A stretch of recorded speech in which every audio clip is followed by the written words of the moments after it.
Bill C-45, the Cannabis Act.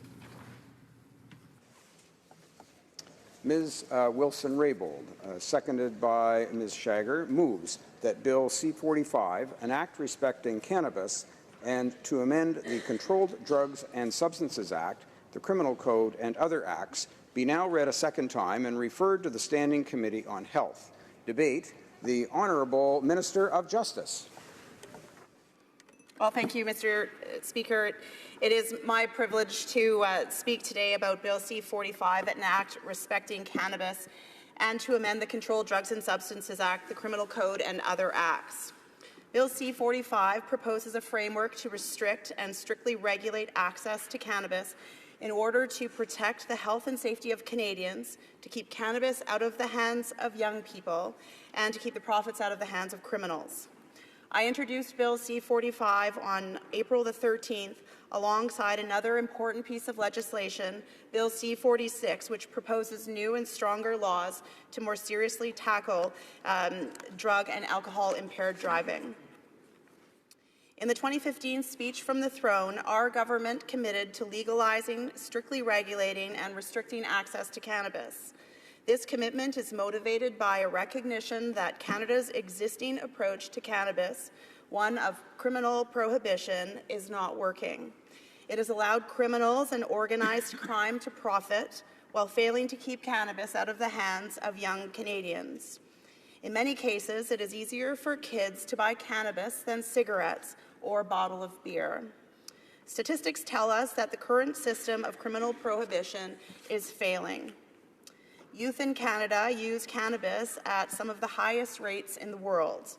A 2013 UNICEF report found that teenagers in Canada use cannabis more than teenagers in any other developed country.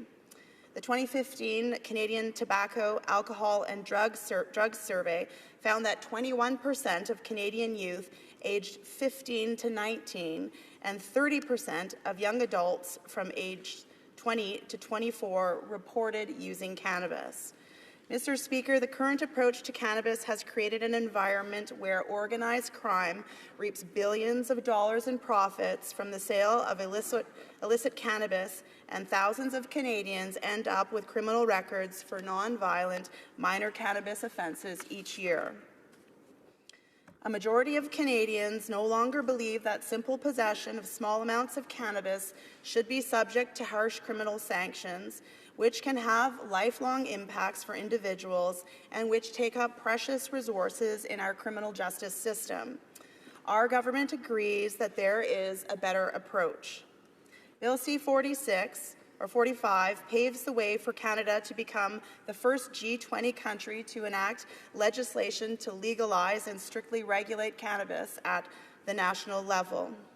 The overall goal would be to protect the health and safety of Canadians, with a particular focus on protecting our young people. Our government understands the complexity of this initiative. That is why we have taken a cautious, evidence-based approach.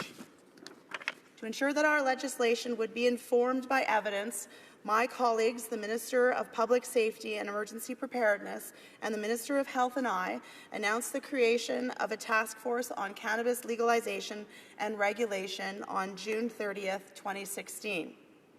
Its mandate was to advise our government on the design of a new regulatory system. The task force conducted extensive consultations across the country, visited the United States of Washington and Colorado, both of which have legal access to cannabis for non-medical purposes, and considered nearly 30,000 online submissions sent in by Canadians. It also sought the views of a diverse community of experts, professionals, advocates, frontline workers, youth, Indigenous communities and organizations, government officials, law enforcement, citizens, and employers as set out in its mandate. All Canadians owe a debt of gratitude to the chair of the task force, the Honourable Anne McClellan, and the 8 other distinguished members, all experts in their own right, and all of whom volunteered significant amounts of their time throughout the second half of 2016. The task force delivered its final report on December the 13th of 2016, entitled A Framework for the Legalization and Regulation of Cannabis in Canada. The chair described this final report as the result of a truly national collaboration, featuring a diversity of opinions and expertise expressed by those who gave their time and reflections. I would invite members who may wish to inform themselves of the complex and cross-cutting issues and challenges associated with cannabis legalization to have a look at this substantive piece of work. The report has been very well received, is comprehensive, and provides important background information on the issues this bill seeks to address.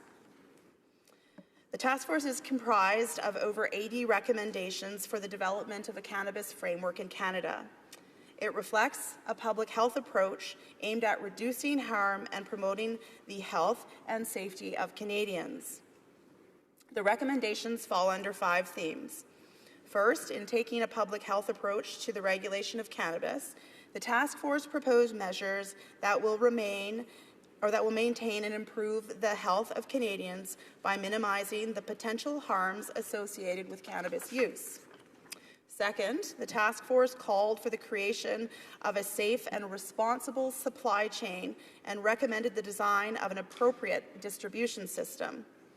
The task force noted that government's principal interest should be to establish an efficient, accountable, and transparent system for regulatory oversight of the supply chain, emphasizing the protection of health and safety and reducing diversion to the illicit market.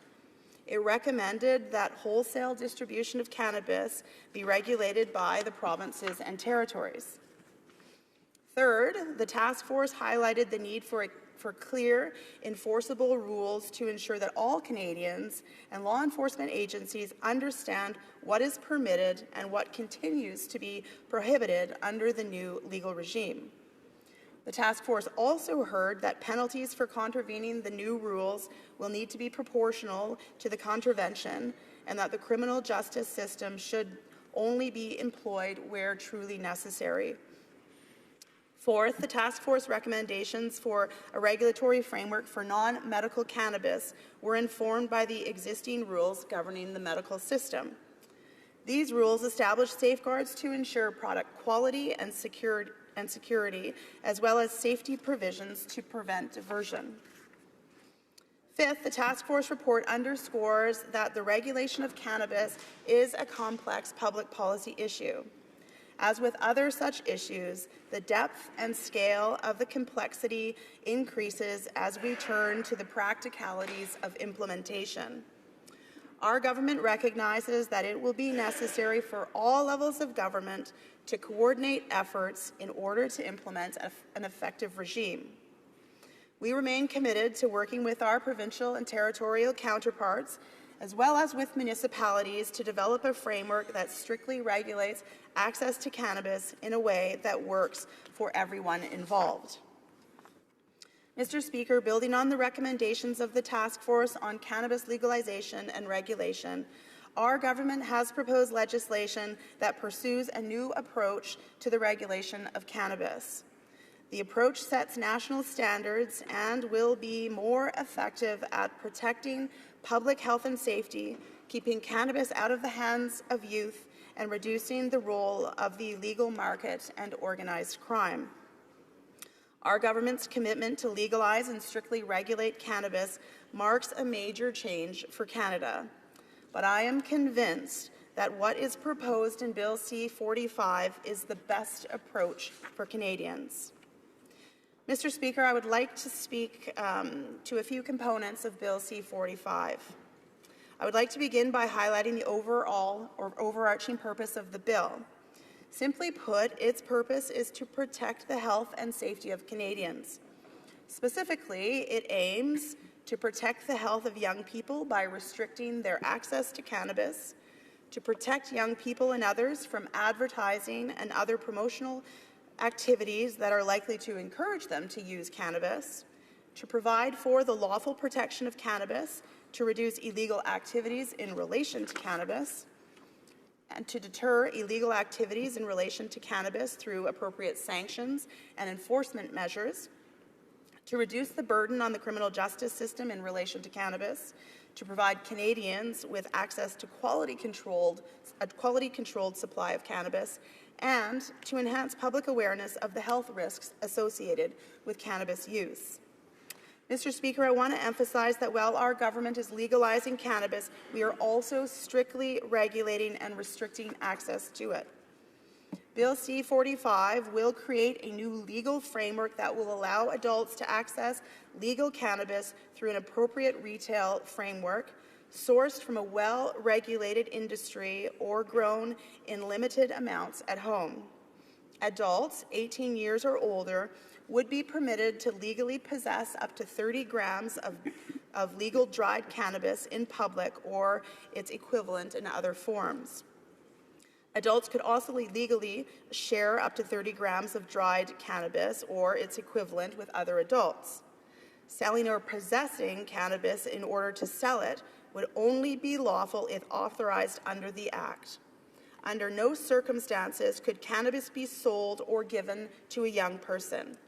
Production of cannabis would also have to be authorized under the Act.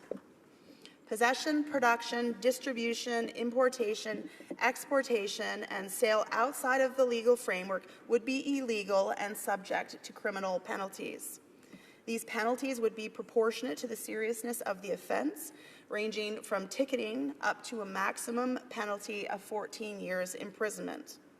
This reflects a measured approach to meet our legislative objectives. Mr. Speaker, Bill C-45 would exempt young persons from criminal prosecution who possess up to 5 grams of cannabis. Our government has proposed this approach because we do not want to expose young people to the criminal justice system for possessing what amounts to be very small amounts of cannabis. For possession or distribution of more than 5 grams, young people would be subject to the provisions of the Youth Criminal Justice Act, which emphasizes community-based responses that promote rehabilitation and reintegration. For less serious offences, alternatives to charging are encouraged, such as taking no further action, warning the young person, or referring the young person to a community program or agency to help address the circumstances underlying their offending behaviour. Moreover, our government will be engaging with the provinces and territories to encourage them to create provincial offences that would apply to youth possession under 5 grams of cannabis. This would provide police with the authority to seize cannabis from a young person while not subjecting them to the consequences of criminal liability for these small amounts. This would be similar to the approach that has been taken in the context of alcohol. Such a measured approach for youth is consistent with the task force report, which stated that simple possession for youth should not be a criminal offence, but that sanctions should focus on adults who provide cannabis to youth. It is also consistent with the substantive body of evidence concerning the heightened risks of cannabis use for young persons, including the effects on brain development. This approach will also address our objectives of keeping cannabis out of the hands of youth while ensuring that they do not enter the criminal justice system for minor possession offences. Mr. Speaker, Bill C-45 will allow cannabis producers to promote their brands and provide information about their product, but only where young persons would not be exposed to it. These limits are reasonable. They would allow adult consumers to make informed decisions while responding to the greater risks that cannabis poses for young people. Under the proposed legislation, the federal, provincial, and territorial governments would all share in responsibility for overseeing the new system. The federal government would oversee the production and manufacturing component of the cannabis framework and set industry-wide rules and standards. The provinces and territories would generally be responsible for the distribution and sale components of the framework. They would also be able to create further restrictions as they see fit, including increasing the minimum age in their jurisdiction to, for example, align with their drinking age, as well as lowering possession limits for cannabis, which could be pursued to further protect youth. Further, the provinces and territories, along with the municipalities, could create additional rules for growing cannabis at home, including the possibility of lowering the number of plants allowed per residence and restricting the places in which cannabis can be consumed. In addition to working with the provinces and territories to establish a secure supply chain, jurisdictions will be key partners in our government's efforts to raise public awareness about the potential risks associated with cannabis use. Mr. Speaker, our government believes in evidence-based policy.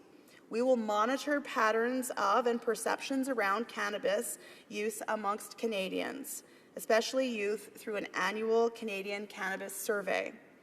The data gathered will inform and refine further public education and awareness activities and to mitigate the risks and harms of use. In this regard, as spelled out in Budget 2017, existing funding of $9.6 million will be directed to public education and awareness and monitoring and surveillance activities. I can also tell you, Mr. Speaker, that our government intends to offset the broader costs associated with implementing this new system by collecting licensing and other fees, as well as through revenues generated through taxation. This is currently what we do in tobacco and alcohol industry. Subject to approval by Parliament, our government intends to bring the proposed legislation into force no later than July of 2018. At that time, adults across Canada would be able to legally possess up to 30 grams of dried cannabis or its equivalent when in public. They could share up to 30 grams of dried cannabis or its equivalent with other adults. They would be able to purchase dried or fresh cannabis or cannabis oil from a provincially regulated retailer or online from a federally licensed producer in jurisdictions that have not put a regulated retail framework in place. Adults could choose to grow up to 4 cannabis plants per resident, subject to a height restriction of 1 meter. They could also make legal cannabis-containing products, provided that dangerous solvents are not used. Mr. Speaker, upon coming into force of the legislation, adults would be able to legally purchase fresh and dried cannabis, cannabis oils and seeds, or plants for cultivation. Other products, such as edibles, would become available at a later date once federal regulations for their production and sale have been developed. I would note as well that the current program for access to cannabis for medical purposes would continue under the new Act. This is in keeping with the task force recommendation to initially maintain a separate medical access framework in order to support patients. Our government has been clear that to meet its objectives of keeping cannabis out of the hands of kids and the profits out of the hands of criminals, there needs to be a legal means by which adult Canadians can purchase cannabis. Our government's objective is to provide room for the provinces and territories to establish a distribution and retail system that align with their unique circumstances. Recognizing that some provinces and territories may not have systems set up and running upon royal assent, our government is proposing to facilitate access for Canadians to a regulated, quality-controlled supply of cannabis through a secure mail system via existing licensed producers. I would like to conclude, Mr. Speaker, by encouraging all members to support Bill C-45. I know that the status quo is not working. All members of this House understand that we must do better, especially for our youth. The proposed legislation represents a balanced approach designed to protect the health and safety of Canadians. It will provide adults with a regulated access to legal cannabis while restricting access to youth. It will put in place strict safeguards to protect youth from being encouraged to use cannabis and create new offences for those adults who either provide cannabis to youth or use youth to commit cannabis-related offences. By reducing the demand to the illicit market, the proposed regime would also cut the profits of criminal organizations who are benefiting greatly from the current regime. Mr. Speaker, Bill C-45 would also help reduce the burden on police and the criminal justice system with respect to non-violent minor offences. In addition, the bill proposes to strengthen the laws and enforcement measures to deter and punish more serious cannabis offences, particularly selling and distributing to youth and selling outside of the regulatory framework. Mr. Speaker, following the debate at second reading, I urge all members of this House to support Bill C-45 at second reading and refer it to committee. Thank you, Mr. Speaker. Questions and comments? Question and commentaire. The honourable member for Niagara Falls. Thank you, Mr. Speaker. And I have two quick questions for the Minister of Justice. She indicated that this whole bill is based on evidence-based policies, and she said that's the policy of her government, but yet she must be aware of the fact that the Canadian Medical Association has already come out with their stand on this, that the use of cannabis would have significant psychological impacts on brain development until the age of 25. In addition, the Canadian Pediatric Society considers the dangers of a young person purchasing marijuana or using marijuana until the age of 25, that they're jeopardizing their brain health. Well, if it's evidence-based policies, wouldn't she agree that this is completely inconsistent with that? And she mentioned at least on 6 occasions during her speech that the Liberals were very interested in protecting youth. I would ask her, is there any easier way for young people to get marijuana than if their parents have got 4 plants in the kitchen? Is there any easier way for them to have access than that? I'd be interested. The Honourable Minister of Justice. Well, thank you, Mr. Speaker, and I thank my honourable colleague across the way for the 2 questions. I'm very pleased to have introduced Bill C-45. It is an evidence-based piece of legislation that seeks to put in a complex regime to legalize and strictly regulate cannabis in this country. It is based on a substantive task force report that traveled across the country, received over 30,000 submissions with respect to how we can put in place a complex regime for legalization. And in terms of evidence around the age and the legal age in terms of being able to access a legal supply of cannabis, this was something that the task force weighed in on. In terms of balancing the necessity of protecting the health and safety of young people and the recognition of the impacts that there may be on brain development, we had to balance that reality with another reality that the greatest numbers of individuals who are currently smoking or using cannabis is among young people. So we had to balance the 2 realities in terms of putting forward our position with respect to the legalization and regulation. And in terms of protecting youth, in terms of home grow, having 4 plants, 1 meter high, this is providing the ability for individuals to grow in their homes, recognizing that adults would, as they do with prescription drugs or alcohol, provide security and safety measures in order for young people that may or may not live in their home or access their home be protected against having access to those Questions and comments. The Honourable Member for Cowichan, Malahat, Langford. Thank you very much, Mr. Speaker, and I appreciate the Minister's speech on C-45. I was pleased to hear in her speech that she noted that criminal prohibition is not working and is indeed failing. She also noted that the majority of Canadians support the end of criminal prohibition punishment.